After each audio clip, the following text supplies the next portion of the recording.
funny. I live this life every single day. No need to get angry, dear. I brought milk! Straight from the hammow. I am a milkmaid. Such a simple life I lead. Do you realize how psychotic you are? Like, seriously, you live in a dream world. You rose so fast to power, and I've got news for you. Those who rise fast will fall just as quickly. Who are you? I am Jacques. I am a proud member of the bourgeoisie. I have wealth. I am educated. I have everything except for a measly little title. I don't have a good job, a high status, or political say. I have to pay taxes to a dimwit like you who goes off and buys a freaking elephant for the fun of it. I'm inspired by the philosophes. We, the bourgeoisie, will rise, and we will attain political power and status, and you blonde hair airhead, will fall. And I will have your head on a silver plate one day. I guarantee it. Do not threaten her. Are you okay, Marie? Did he hurt you? No. I was just looking at how thin Edward is. Since he has little money to buy food, he might as well eat cake to fatten up. Did you just tell Edward and the peasants to eat cake? That will make the papers for sure. Now calm down. That's not what she meant. Now, Francois, rumor is that you aren't so content with your position. Do tell. Well, I am happy as a member of the Second Estate. I do pay minimal taxation, and I have a large amount of privileges. You see, the Second Estate holds the highest government and military positions. We are members of the King's Court and have special duties. We also act as lord of a manor and have feudal dues paid to us from the peasants. So I lead a rather nice life. I just wish that I had one more thing. And what would that be? Power. Don't we all? It's just the king has so much. I'm afraid the other nobles and all the clergy are losing our influence. Ugh, you people and your power. God just doesn't want you to have it. Abby. I am done with this. I want a voice in government. I want to be heard. Edward and I deserve to have our voices heard. We are citizens of this great nation just like you two. You know, I've heard stories that there were over 25 million people who lived like you two. I just didn't believe it. Oh, I'll make you believe it. Okay, enough. Thank you, you four. I learned a lot today, and I'm sure our viewers did too. Now, tomorrow morning, Jean-Marc will join us again as we will discuss the growing financial crisis. See you tomorrow!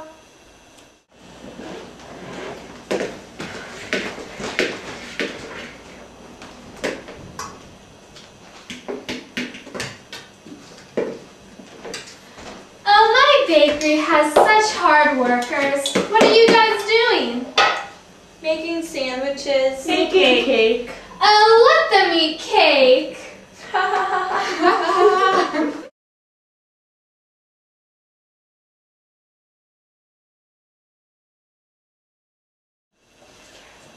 Bonjour, and welcome to C'est Matin.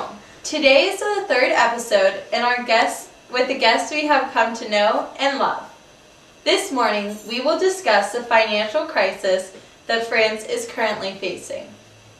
All the war debt and extravagance seems to be building up, causing quite a problem. Our guests today are Queen Marie Antoinette, bourgeoisie member Jacques, peasant Edouard, and clergy member Jean-Marc. So, Marie, it has been said that your lavish and extravagant spending have added greatly to the debt our country faces. It is rumored that you have exceeded your allowances from your husband constantly. Would you care to set the record straight? Please do, Madam Deficit.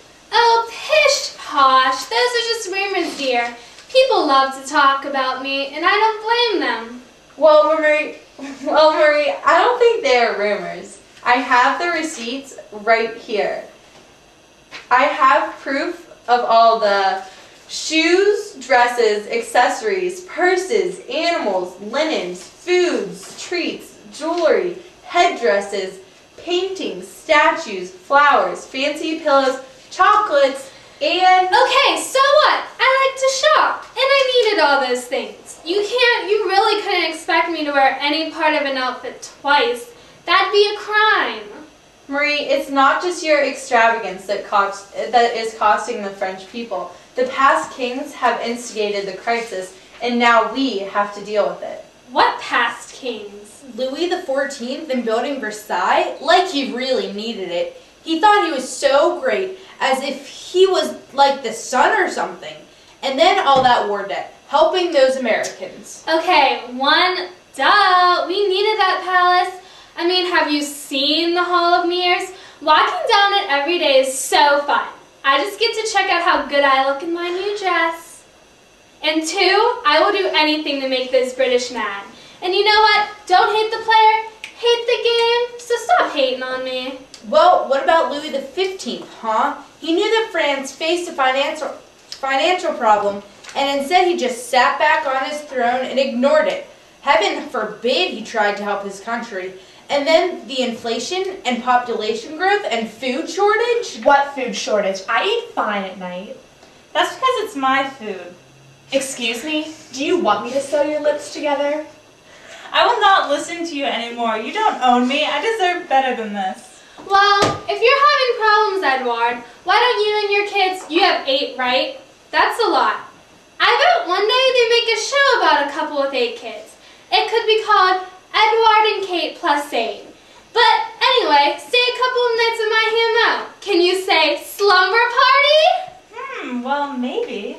Ugh, why don't you attend some charity balls too? Maybe you should actually take an interest in your country. Actually, Marie, that's not a bad idea. You could get a new dress to wear to it. Only if it's Versace or Marc Jacobs, but no Armani. That's so last spring. Well, Marie, how are you and Louis planning on fixing the crisis? Just give some more to the church. I mean, the clergy could use a little more. Let's up the tithe to 30%. No one would notice. No, that's a horrible idea. Why don't you tax the first and second estates, huh? The second estate pays the minimal taxation. Take some of their money. Actually, yes. That is a very strong possibility. We may need to tax the first 2 estates. Nonsense. That will never happen. We will not allow it. You will soon. Just wait. I sense a revolution on the horizon. This ain't America. You just can't go around throwing tea into a harbor and spending your winters in some valley. But we can storm Bastille and take weapons, and storm manors and... Take back my food. Over my dead body. Okay, well, time is up. And if we learned anything over these past 3 days, it's that these times are changing. Problems need to be solved. Old ways need to be updated. Spending needs to slow down. And it's time to change this country. Change is what we need. Change. That's a good slogan. Someone should use that one day. Maybe over in America. Until tomorrow, this is Claire saying au revoir.